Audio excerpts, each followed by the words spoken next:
When I first read 2 Samuel 6 and then read 1 Chronicles 13, I noticed something interesting.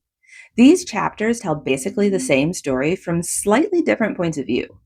Reading them side by side really helps you see the lesson more clearly and gives a little bit more detail about what's happening.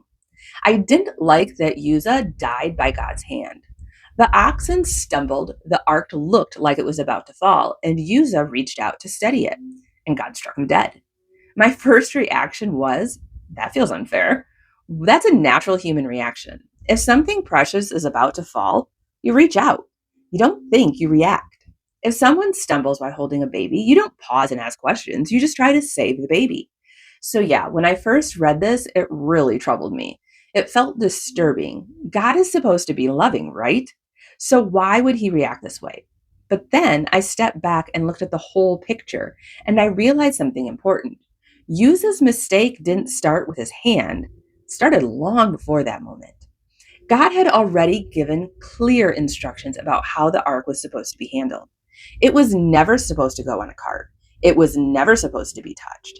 It was supposed to be carried by Levites on poles. Everyone involved in moving the ark, including David, knew this.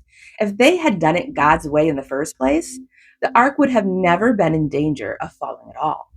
Uzzah wasn't ignorant. He knew what the ark was. He knew how holy it was, and he knew the rules. His reaction may have been instinctive, but it still crossed a boundary God had clearly set. And here's the hard truth. God doesn't need us to protect him. He doesn't need us to defend him. What God needs from us is obedience. Uzzah was trying to protect God, and that's exactly what God didn't need. That's why David became afraid and sent the ark away for a few months, not because God was wrong, but because they were. Later, David realizes they failed because they didn't seek God about the proper way to do it.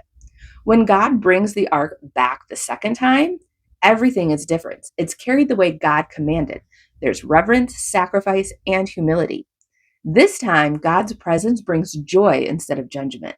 My first reaction was human, but God was teaching something deeper. Good intentions don't replace obedience. Familiarity doesn't cancel reverence.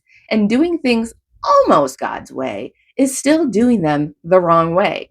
The lesson isn't that God is cruel, it's that God is holy. He doesn't need us to defend him or protect him. He needs us to obey him.